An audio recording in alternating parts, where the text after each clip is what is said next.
يهده الله فلا مضل له ومن يضلله فلا هادي له ونشهد أن لا إله إلا الله وحده لا شريك له ونشهد أن سيدنا وسندنا وحبيبنا محمدا عبده ورسوله أما بعد فأعوذ بالله من الشيطان الرجيم بسم الله الرحمن الرحيم وعلى الله فليتوكل المتوكلون إن الله وملائكته يصلون على النبي يا أيها الذين آمنوا صلوا عليه وسلموا تسليما. درود شريف وایا. اللهم صل على محمد وعلى آل محمد كما صليت على إبراهيم وعلى آل إبراهيم إنك حميد مجيد. اللهم بارك على محمد وعلى آل محمد كما باركت على إبراهيم وعلى آل إبراهيم إنك حميد مجيد. عزتمند مسلمانانو، ما ستاسو د وړاندې د قرآن مجید یو دوه درې الفاظ تلاوت کړل. د الله پاک دربار کې سوال دی چې الله پاک ماته د صحیح وینا توفیق، تاسو ته د صحیح اورېدو توفیق، ماته او تاسو ته ټول انسانیت ته د عمل کولو توفیق راکړي.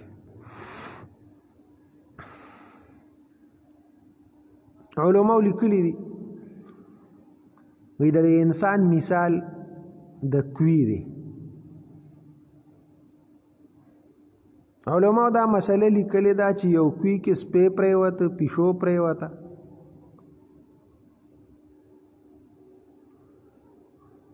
نو د هغې نه به ټولې اوبه وباسې، نو دا کوي به بیا صفا کېږي. خو هغې سره یو شرط دی. شرط دا دی چې دغه سپی او پیشو ته مخکې راوباسي، دغه مردار شی به ترې راوباسي، نو هله به دا کوي صفا کېږي. او که دغه مرداره پکې پرته وي، نو که ته ټول عمر د دې کوي نه دا کوي تشی او بیا ډکېږي او بیا تشی او بیا ډکېږي او بیا تشی بیا ډکېږي، خو دا پاکېږي نه چې تر کومې پورې ته مرداره ایستې نه وي. دا د انسان بدن چې دی نو دا د دې کوي مثال دی.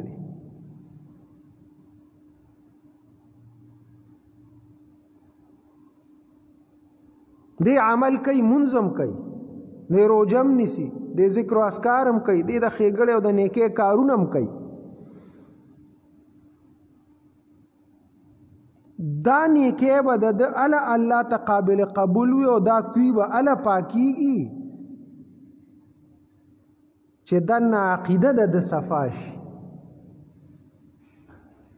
کوم بوتان چې دنه پراته دي، مردار، ګنده، نجس، پلید پراته دي، غلط عقیده پراته ده چې تر کومې پورې هغه غلطه عقیده د ده نه اوتې نه وي، د ده مونځ، عبادت، دا هېڅ څیز نه قبلیږي.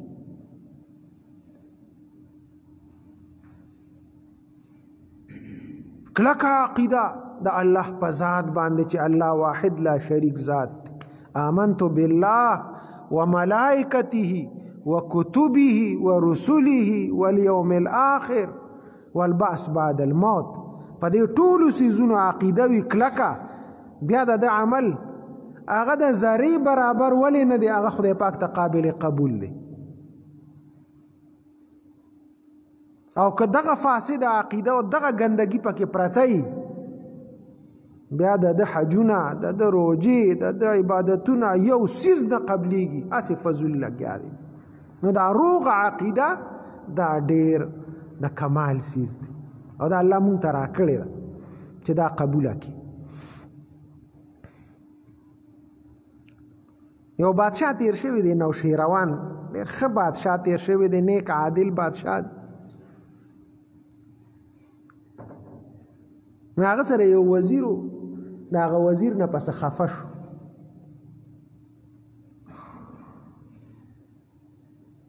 حکم یې وکړ دا وزیر جیل ته واچوي. نو وزیران او د لوی خلک دا خو ډېر نازکي، هغه جیل ته واچو او ورته به سختی وسره شروع کی. روټه مولا پورا مور کوي او نورم وسره سختی کوي. بادشاہ ډیر خفه اچې جیل ته بوت، جیل کې پروت دی، هغوی وسره سختی کوي، روټۍ هم په مړه خېټه نه ورکوي، نورم وسره ښه سلوک نه کوي. میاشتې تېره کړه، 2 تېرې کړې، 3 تېرې کړې، کال تېر شو، چاړو چا تپوس نه کو. خو د هغه هېڅ پروا نه وه، بېغمه پروت و او ورځ تر ورځه به رنګ د هغه تازه کېده او خوشحاله و. څه ملګري وله لاړل ملاقات دپاره چې یاره دې وګورو چې څنګه دی. ملګري دې تپوس کوي چې دا تا دونه سختی او تکلیف او ته خو ډېر نازک وې، کمزورې وې، دا خو ته ناز و نعیم کې لوی شوې وې، دې سختۍ سره ستا کې اړو څه تبدیلي رانله، ستا رنګ همغسې تازه دی. هغه ورته وی یو زما رنګ کې فرق ځکه نه دی راغلی، ما ځان له یو دوی جوړه کړې ده.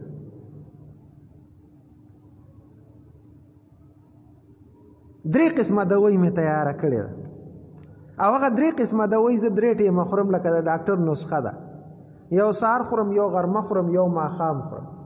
بس هغه دوی چې زه استعمالوم زه ټیک ټاک یم، زما بدن کې هېڅ فرق نه دی راغلی، رنګ کې مې هېڅ فرق نه دی. هغوی ورته وایي دا څه نسخه دې تیاره کړې ده؟ وایي لومبۍ نسخه خو مې دا تیاره کړې ده د سهار خوراک دپاره چې د الله په ذات باندې مکمل باروسه او اعتماد مې پیدا کړی دی. بس که ما ته تکلیف رسېدلی دی دا د الله د طرفه دی، که ما ته خوشحالي راځي دا د الله د طرفه دی. ما لکه وزارت را کړی نو هغه م الله را کړی و، که رانې واغېشته نو هغه م الله رانه واغېشت. دا زما د الله په ذات باندې مکمله باروسه ده. نو ما ته څه خفګان نشته، د الله نه به زه څه ګیله وکړم چې یا الله تا ولې ما له را کړی او تا ولې ما نه واغېشته؟ نه، بس زما د الله په ذات باندې باروسه ده. الله چې را سره څه کوي بس کوي به، دا د هغه خوښه ده، زه د هغه بنده یم.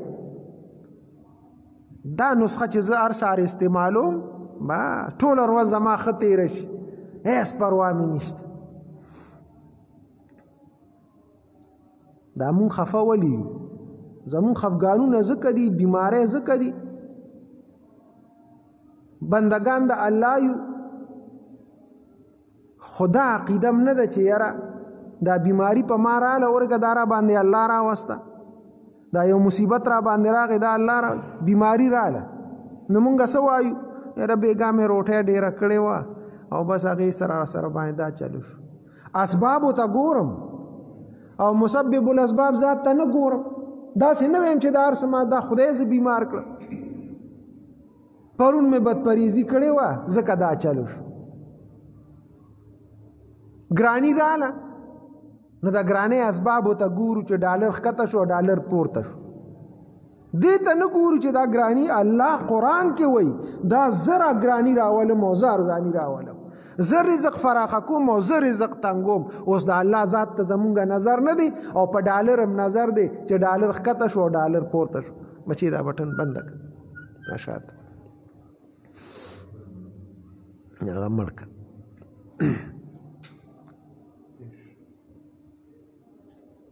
د الله په ذات باروسه نشته. غم را باندې راغی نو پکار دا ده چې د غم اسبابو ته ونه ګورو، الله باندې نظر. دا غم را باندې الله راوستی دی، دا تکلیف الله راوستی دی، دا پریشانی الله راوستی ده. که مونږ خپل ځان الله ته وسپاره بس دا داسې ښه نسخه ده چې مونږ به ټیک ټاک یو، زمونږ به بیا بیماری هم نه وي او زمونږ به بیا چې دی نو ګیله هم نه وي او فریادونه به هم نه وي. ځکه فریاد چاته به کوو؟ مونږ خو د اسبابو نه فریاد کوو، اسبابو نه بیا فریاد نی او د الله نه سړی شکوه کولی نشي، بس ټیک ټاک پي.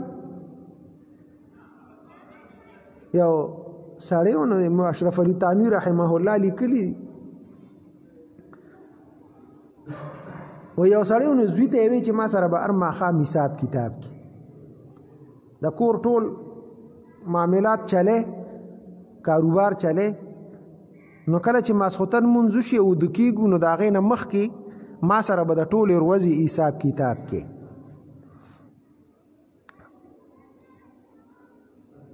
ورځ چې تېره شوه شپه شوه، زوی پلار سره کېناست، پلار ورته وایي وایه بچې سار دې ړومبی کار کوم یو کړی دی، حساب کتاب را سره وکړه. هغه ورته تفصیل بیان کړ چې دا کار مې کړی. ښه نو دا دې داسې ولې کړی دی؟ لکه مثلا نن ما چې دی نو الوګان راوړي کور ته، سبزي مې راوړې وه او ورسره مې لږه غوښه راوړې وه. ښه بچې نو دا غوښه دې ولې راوړه؟ نو هغه وجه به ورته ښیې چې یاره دا وجه وه چې یاره دا غوښه مې ځکه نن راوړې ده، نن میلمانو کور کې نو ما وی چې غوښه راوړم. هغه وجه به یې ښیې، دا فلانکې کار دې کړی دی، فلانکې کار دې کړی دی. ټوله ورځ اوس چې ته دا حساب کوې چې دا کار دې ولې کړی دی او دا دې ولې نه دی کړی، په دې خو ګنټې تېرېږي، شپه نیمه تېره شوه، پلار سره حساب کتاب ختم نه شو. سبا له بیا دغسې بله ورځ بیا چې یو 3 ورځې دا حساب کتاب ورسره پلار وکړو نو دا زوی ډېر تنګ شو. هغه وی دا حساب کتاب خو ډېر ګران دی، دا به زه روزانه تا سره دا مازغه خورم چې دا کار مې ولې داسې کړی او دا مې ولې داسې نه دی کړی. دا حساب کتاب د پیسو د لین دین بابا دا خو زه نشم کولی، او دا ته په ما باندې ولې کې خو کور دی به زه چلوم، زه دې زوی محتره باندې اعتماد وکړه، زه دا کور دا لین چلوم، کاروبار چلوم، بس اعتماد را باندې وکړه. دا حساب کتاب را سره مه کوه، ځکه ټوله شپه په دې باندې تېره شي، د ورځې دا منډې ووام، د شپې بیا تا سره ټوله شپه ناست یم او حساب کتاب کو، نو دا را سره مه کوه. پلار ورته وی بچې دا حساب کتاب زه تا سره د دې دپاره نه کوم چې په تا زما اعتماد نشته، دا حساب کتاب ځکه کوم چې ته دې زړو اډوکو سره او دې کمزوري بدن سره حساب کتاب نشي کولی او د 2-3 ورځو حساب نشي کولی، نو هغه لوی ذات سره چې هغه قادر مطلق ذات دی، ته به هغه سره د 80 کالو حساب څنګه کې؟ دا خو دې زه هغې ته تیاروم چې ته هغې ته تیار شي. دا حساب کتاب د سره ځکه کوم چې تا سره دا احساس پیدا شي چې دا زه ژوند تېرومه، سبا زما یو ذات سره پیشي ده او د دې ټولې حساب کتاب به د دې زندګۍ ورسره زه کوم، نو دا زه ته هغې ته تیاروم. نو علماء لیکلي دي، اشرف علي تانوي صاحب دا لیکلي دي، وی په کار دا ده چې زمونږ ټول نظر هغه د الله په ذات باندې شي. بس که په ما بیماری راځي هغه هم د الله د طرف نه ده، که په ما خوشحالي راځي هغه هم د الله د طرف نه ده، که په ما صحت راځي هغه هم د الله د طرف نه ده، که په ما غم راځي هغه هم د الله د طرف نه ده، که په ما ګرانی راځي هغه هم د الله د طرف نه ده، که ارزاني را باندې راځي هغه هم د الله د طرف نه ده. الله ته ولې نسبت نه کوم؟ مسبب الاسباب ذات ته، الله هر څه کولی شي، دا هر څه ما سره الله کوي. نو نظر د الله په ذات باندې وساتو، دا نور سیزونو نه نظر کټ کو. کله که زمونږ د الله په ذات باندې نظر شو با زمونږ ټول معاملات په صحیح.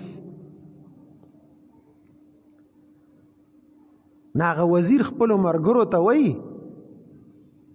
یو خو مې دا نسخه تیاره کړې ده چې زما جیل کې روزانه دا رنگ تازه کیږي، نو زما پورا اعتماد هغه د الله په ذات دی، نو دا یو نسخه ز سحر استعمال کم، بیا غرمه چې دی نو بل خوراک میں صبر دی، صبر وکم، که جیل دی او که تکلیف دی او که ارس دی، خو بس صبر کوم.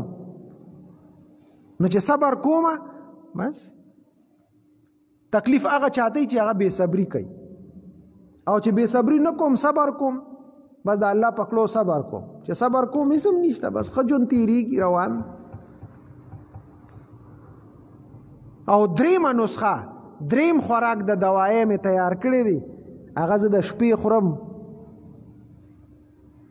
چې د جزع او د فزع نه ځان ساتم، ویر نه کوم چې زه ولې جیل ته راغلی یم او د بادشاه ولې ما سره داسې وکړل او ټوله شپه بیا جاړم. نو د جزع فزع سره بدن خرابیږي، دې سره سړی بیماریږي. او چې زه جزع فزع نه کوم، ویر نه کوم، فریاد نه کوم، بس هیڅ هم نشته، بدن مې ښه ټیک ټاک دی. نو هغه وزیر خپلو ملګرو ته دا ووایي چې په جیل کې زه تازه کېږم نو زه دا نسخې استعمالوم. یو مې د الله په ذات بروسه ده او بل چې دی نو صبر کوم او بل جزع فزع نه کوم. بس چې سره سره الله کړي دي ټول زما نظر د الله په ذات باندې دی، دا هر څه ما سره الله کړي دي او الله را سره کوي. بس دغه عقیده مې ده، الحمدلله ښه ژوند مې تېرېږي. عزتمندو دا دنیا دا حالات په بدلیږي را بدلیږي. تلک الایام الله پاک فرمایي نداولها بین الناس، دا گردش د زمانې دی، دا ورځې دي، دا تیریږي. څوک په بیماری وي، په چا بیماری وي، په چا به صحت وي، د چا به خوشحالي وي، د چا به غم وي، کله به یو پریشانی وي، کله بله، کله خوشحالی او کله غم، کله ګرانی او کله ارزانی، کله کاروبار ښه او کله خراب. دا د دنیا سره تړلی سیز دی.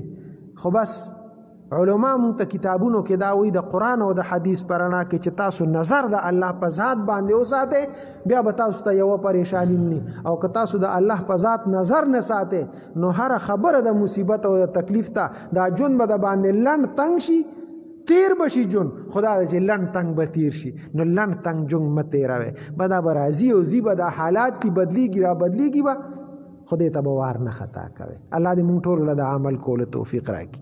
یو دوه مسلې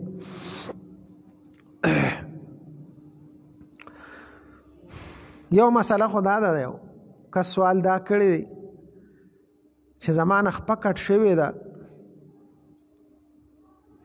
او ما مصنوعي خپه اچولې ده، دا لاندې خپه دا مې مصنوعي اچولې ده. نو هغې باندې د مسې به څه طریقې چې زه اودس کوم. یو یې دا تپوس کړی دی د مسې، او بل زه په کورسۍ کې مونځ کوم په اشاره باندې، نو آیا زما مونځ په اشاره باندې په کورسۍ کې صحیح دی؟ دوه مسلې تپوس یې کړی. یو خدا ده چې دا خپه د ګیټۍ نه بره کټ شوي، که د ګیټۍ نه لاندې وي صرف دا تلی او دا خپه کټ ته او دا ګیټۍ شته، نو په اودس کې خپه انزل دا فرض دي. نو بیا به دې دا خپه مصنوعي لرکۍ او دغه ځای به انځي، دا ګیټۍ کوم ځای چې دی نو دا به انځي، ځکه لږه شانتې خپه شته، د انځلو هغه ځای لږ شته، نو بیا خو انځل فرض دي. او که چېرته د ګیټۍ نه بره کټ وي نو چې خپه نشته نو اودس هم نشته، انځل هم نشته، مس هم پې نشته، اسم نشته په ده باندې، دا روغه خپه چې دی دا به انځي، او دغه یوه چې ده نو بس د ده نه ساقطه شوی، انځل ساقط شوي دي، نه پې مسه شته، نه پې چې دی نو کلاول شته د هغه بلې خپې مصنوعي، بس ضرورت نشته نه مسې ته او نه انځلو ته. باقي د ده دا سوال دی چې زه په کورسۍ کې مونځ کوم او په اشاره باندې کوم، نو زما مونځ په اشاره باندې ټیک دی. نو دا کوم سړی چې خپه کټي نو خو نور روغ دی که نه، دی خو سجده کولی شي، دی خو رکوع کولی شي، دی به سجده کوي، سجده په ده باندې فرض ده. دا مخکې مې یو ځل ما دا مسله د کورسۍ دا کړې وه. یو سړی دی په کورسۍ کې راشي، را رواني دغلته دغه ځای کې را رواني، دلته راشي په کورسۍ کې کیني مونځ کوي په اشاره باندې. اوس د ده خو خپې ټیک ټاک دي، دی خو را روان دی، دی خو درېدي شي، قیام خو دی کولی شي. نو کوم سړی چې قیام کولی شي نو قیام خو فرض دی په مانځه کې، نو قیام به کې ځکه فرض دی. بیا ټیټېدی پورته کېدی نه شي، ملا کې دی فرق دی، سجده نشي کولی، سجدې له نشي تللی، بیا په اشاره باندې کورسۍ کېنه، لکه کورسۍ ته پرته ده ودرېږه، څنګه چې نور خلک ولاړ دي دغسې ته م ودرېږه، او بیا چې دی نو رکوع سجده نشي کولی نو هغه په اشاره باندې وکړه. خو دا سړی چې دی نو د ده خو خپه نشته، دی صرف ودرېدی نشي، نو چې ودرېدی نشي نو کورسۍ کې کېنه، خو بیا سجده به کې، په اشاره به ته مونځ نه کې، ځکه ته رکوع سجده کولی شي. نو چې رکوع سجده کولی شي نو دا صورت په بیا داسې وي چې ته کورسۍ کې ناست دی، خو چې کله سجدې لځي رکوع لځي ودرېږي به رکوع وکړه، بیا سجدې له لاړ شه سجده وکړه، چې کله راپاسې بیا کرسۍ کې کېنه بیا ته صرف ودرېدی نه شي خو رکوع او سجده فرض دي نو دا به کې خامخه چې یو سړی نشي کولی نشته او چې نه ته کولی شي نو بیا به کې دا مسله ده خدا چې په اشاره باندې د لمونځ هغه نه دی صحیح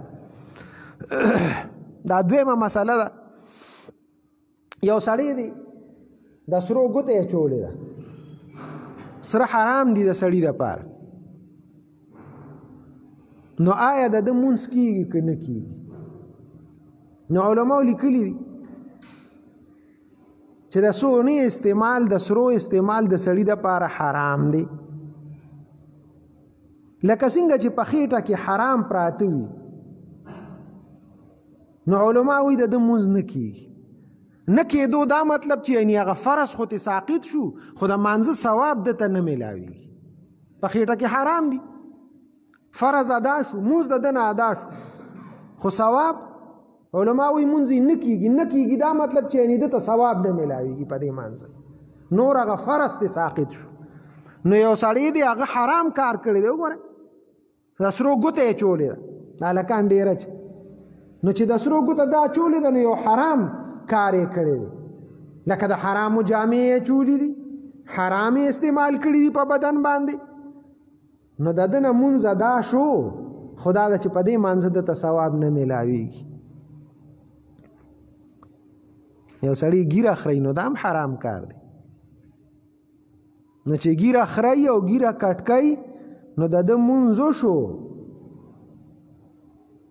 فرض یې ادا شو خو دته ثواب نه میلاویږي دا یاد ساتئ ځکه د حرام کار کړی دی لکه څنګه چې د سونې په ګوته باندې دته په مانځه ثواب نه میلاویږي د ده خېټه کې حرام دي خېټې ته حرام ورچولي د ده مونځ باندې ثواب نه میلاویږي دقسې یو سړي ګیره خریلې ده او ګیره یې کټ کړې ده دته په مانځه ثواب نه میلاویږي حرام کار یې کړی دی دی خو د الله دشمن دی دی خو الله او پیغمبر سره دشمني کوي نو چې دشمني کوي د دې وجې نه دته په مانځه باندې دی څنګه الله ته ودرېږي چې یا الله زه تا ته ولاړ یم الله دې زموږ په حال باندې رحم وکړي که خبره مې سخته کړي نو خیر دی معافي غواړم سخته ده خو دا ده چې الله ته به پیش کېږو پیغمبر له به مخامخ ورځو د قیامت په ورځ به حوض کوثر باندې په کوم مخ به زه پیغمبر سره میلاویږم چې ما ګیره خریلي او زه ګیره کټ کوم ولې خدای سره او پیغمبر سره دشمني کوم د حکم دی ټولو پیغمبرانو ګیره پرېښې ده مونږ ولې ګیره نه پرېږدو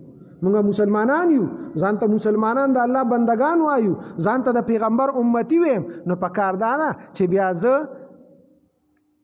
چې سره ته خدای او پیغمبر وایي چې هغه څه وکړم الله دې مونږ له د عمل کولو توفیق راکړي اللهم صل علی محمد وعلى آل محمد كما صليت على إبراهيم وعلى آل إبراهيم إنك حميد مجيد اللهم ربنا آتنا في الدنيا حسنة وفي الآخرة حسنة وقنا عذاب النار الله دې سونه مسائل مونږ اورېدل د عمل کولو توفیق پرې راکړي الله دې د خپلې رضا دپاره وګرځوي نام نمود نه دې الله مونږ وساتي ظاهر او باطن دې الله زمونږ د ټولو یو شان کړي وصلى الله تعالى على خير خلقه محمد وآله وأصحابه سنت کوي خدای مو